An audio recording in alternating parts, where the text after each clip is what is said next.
Welcome to home cooking. अगर आपको मेरी रेसिपीज पसंद आ रही हैं तो चैनल को सब्सक्राइब कीजिए और साथ ही बेल आइकन को क्लिक कीजिए ताकि आपको चैनल की अपडेट्स मिलती रहें।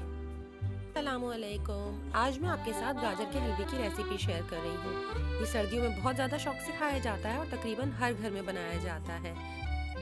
गाजर का हलवा बनाने की बहुत सारी रेसिपीज़ हैं। ज़्यादातर इसे दूध में उबालकर बनाया जाता है, लेकिन आज मैं आपके साथ जो रेसिपी शेयर कर रही हूँ ये वो है जो मोस्टली केटरिंग वाले या जो आप बाज़ार से गाजर का हलवा खरीदते हैं वो लोग इस तरीके से गाजर का हलवा तैयार करते हैं। इसके लिए हमें जिन चीज़ों की ज़रूरत है उसमें शामिल है गाजर 3 पाव, चीनी आधा प्याली से 3/4 प्याली, ये गाजर की मिठास के ऊपर डिपेंड करता है, घी 1/4 प्याली, खोया 1 पाव, इलायची पाउडर आधा चाय का चम्मच, अरके गुलाब 1 खाने का चम्मच।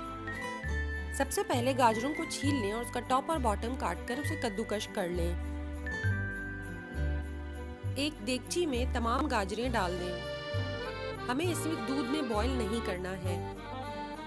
गाजरें डालने के बाद इसके अंदर आधा कप पानी शामिल करें और इसे अच्छी तरह से मिक्स करके हल्की आंच पर ढककर पका लें।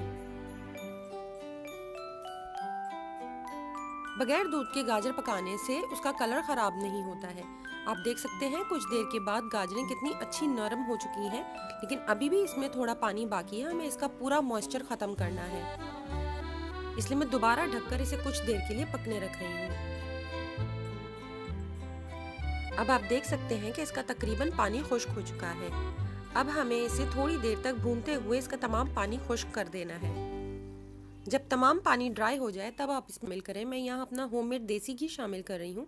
ये फ्रिज में रखा हुआ था, इस वजह से इस तरह से हार्ड है। आप चाहें तो कोई भी घी इस्तेमाल कर सकते हैं। घी इसमें शामिल करने के बाद थोड़ा सा मिक्स करें और दोबारा से इसे ढककर 2 मिनट के लिए छोड़ दें।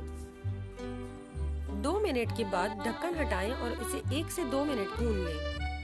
इसके बाद इसमें चीनी शामिल करें और अच्छी तरह से मिक्स कर लें। चीनी आपके टेस्ट के मुताबिक भी है और गाजरों को भी चख लीजिएगा। कभी कभार गाजरें बहुत ज़्यादा फीकी होती हैं तो इसके हिसाब से आपको चीनी एडजस्ट करनी पड़ेगी। अच्छी तरह से मिक्स करने के बाद इसे ढक कर छोड़ दें जब तक कि चीनी का जो पानी निकला है वो तमाम पानी दोबारा से ड्राई हो जाए। इस तरह से पकाने से आप देख सकते हैं कि गाजरों का रंग कितना खूबसूरत आया है कि हमें किसी किस्म का कोई कलर ऐड करने की कोई ज़रूरत नहीं है। जब तमाम पानी खुश्क हो जाए इसके बाद आप इसमें इलायची पाउडर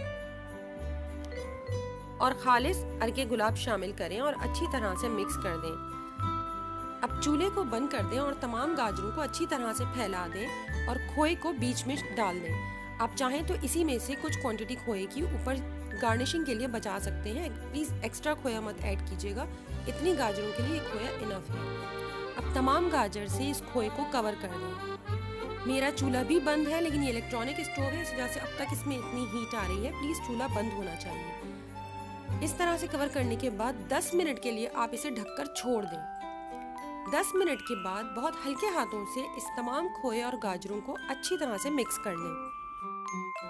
हल्के हाथों से ही इसे मिक्स कीजिएगा ताकि खोया बिल्कुल मैश होकर तमाम गाजरों के साथ मिक्स ना हो जाए, इसके कुछ चंक्स रहने चाहिए। डिश आउट करने के बाद अपनी मर्जी के नट्स से इसे गार्निश करें। आप चाहें तो कुछ क्वांटिटी नट्स की जब आप खोया ऐड कर रही हैं उसी वक्त उसमें ऐड कर लें और फिर इसे मिक्स कर लें। आप इस रेसिपी से हलवा बनाकर ज़रूर ट्राई कीजिएगा और इसका रिजल्ट मुझे ज़रूर बताइएगा। अगर आपको ये रेसिपी पसंद आए तो प्लीज़ लाइक, कमेंट और शेयर करना ना भूलें। Thank you.